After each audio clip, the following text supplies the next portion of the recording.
fix this. Look. Okay, it's Friday night.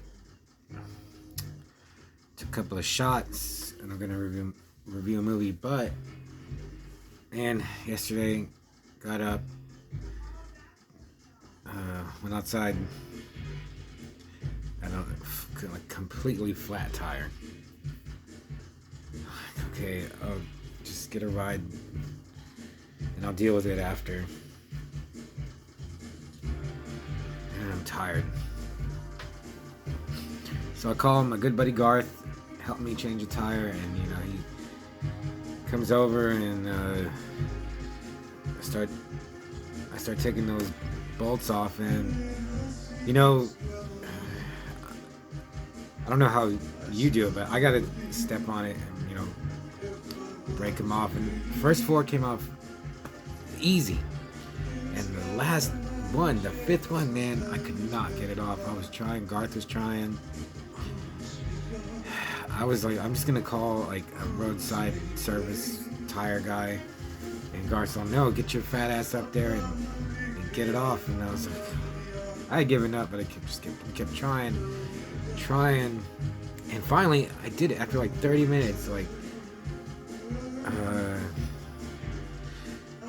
I was just using the wrench that came with my car, but my neighbor, he gave me like the cross one. We think that maybe loosened it enough, and then I just kept trying, and it came off. I got it off. And now, dude, I am sore. My shoulders, arms, legs. I'm just beat just because of that. So I got my little spare on. That was flat. Drove 10 miles an hour to the gas station, put air in it, and I got new tires for like 300. I got 2 new tires, and it turned my flat tire into a spare, so it cost me $370. But what am I gonna do? I gotta drive to work. I need tires, so I mean that's what I'm saving money for, I guess, is just to take care of my car. And yeah, today at work I did 9.5 hours, and I'm just beat. So I took a couple of shots, and I'm gonna review In Bruges. After watching The Banshees of Inisherin, like the director Martin McDonagh, I was like, I remember watching In Bruges and not liking it. But I like Colin Farrell, and I have some friends that do not like Colin Farrell. And small click.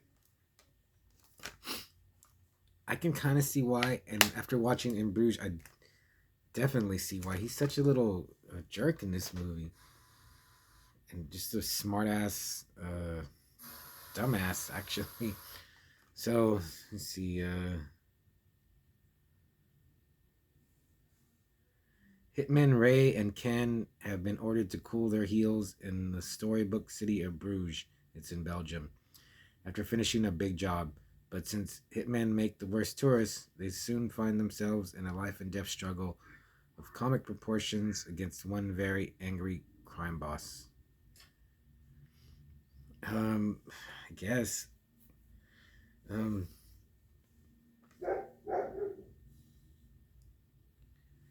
So Colin Farrell plays Ray, and like he did a hit, and he killed a priest, and like he shoots the crap out of him, and one bullet goes through the priest and kills a little kid praying.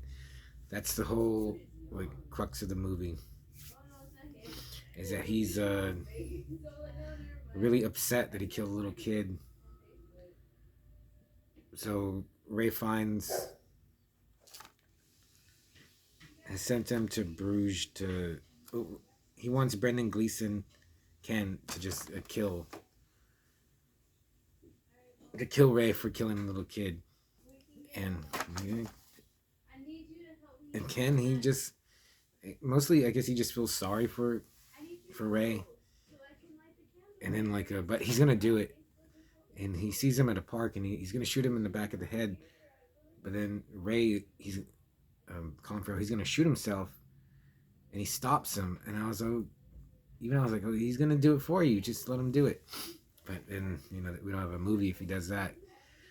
So it's just um, it's Brendan Gleeson, who is just will always be Seamus from Braveheart to me. He just has this, and this movie most reminds me of Pulp Fiction, in that he's just having like a crisis of some kind of crisis of emotions where he just he shouldn't be a hitman, and he feels sorry for Colin Farrell. But besides that, like 45 minutes in, I was like, this is moving really slow. I know the director who wrote it, he wants us to tell a story about, I guess redemption, and I guess it's about it. And like really really like horrible things that a person can do, and you can still come back from that, I think. But I mean, it was just, I was like 45 minutes, the movie's half over, and nothing's happening.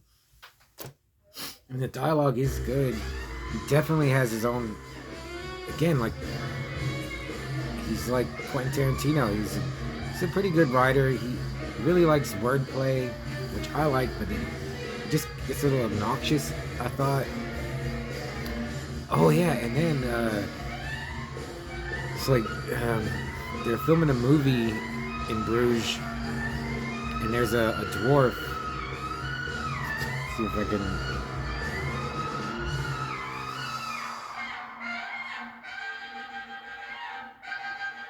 I swear, like,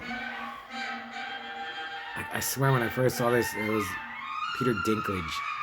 And I watched it, and I was like, where's Peter Dinklage? There's another dwarf in here. And I swear, like, I remember Peter Dinklage with his goatee, his hair, and it's not him.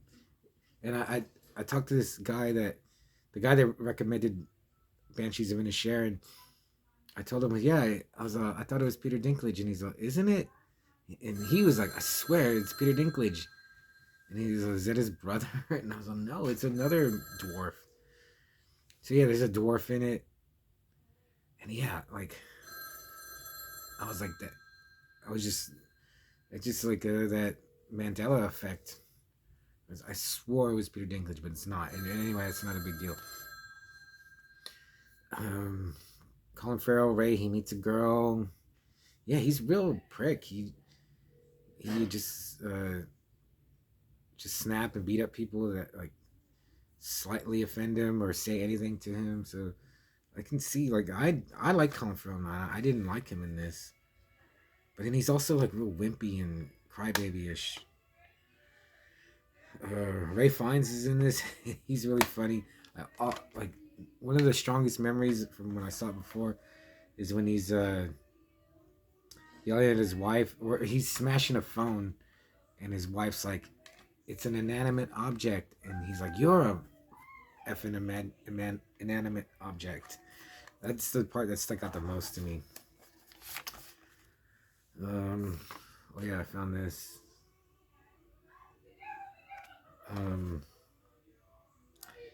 First time I liked it, I thought it sucked. This time I thought it was a little better. Just not much happens. I thought, and the part where Colin Farrell shoots the priest was cool. He blew the hell out of him.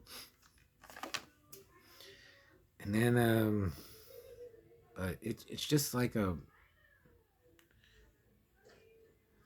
humorous drama. The girl that Colin Farrell, I have Lost Highway on.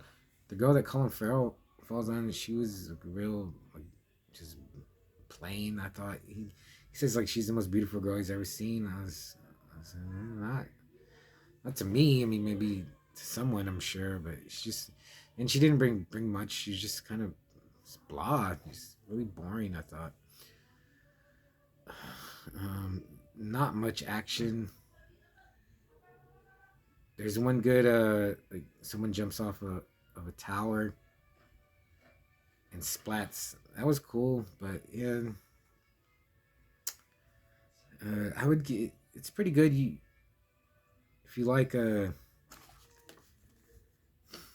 I mean I don't even yeah if you like Quentin Tarantino movies and you haven't seen it, definitely at least see it once. Yeah, it's in by no way it's a bad movie, but it's just not what it is. It's like it almost is a good movie. Just the way I judge movies now, like um, yeah, like what's a really bad movie that well not a bad movie, but like Maniac Cop 3, which I love, which I would watch.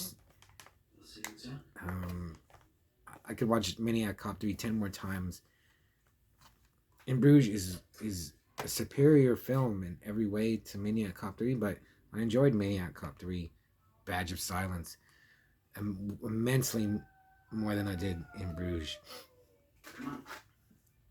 So maybe that. I mean, I should have just said that. That would be the review. But like Colin Farrell, Brendan Gleeson, Ray Fiennes, they were. Ray Fiennes, like, is that the way he really talks? He's yeah, he's a good actor who has kind of been sidelined, I think, but because he's such a chameleon. This maybe I was like, maybe this is what Ray Fiennes is really like. So overall, in Bruges, I'll give it a solid hard 3 out of 5. Yeah, maybe more action, more gore. But yeah, I guess maybe Colin Farrell is so unlikable in this. Uh, is just what soured me to it. But I got it from the library. But yeah, but still, yeah. If you haven't seen it, check it out.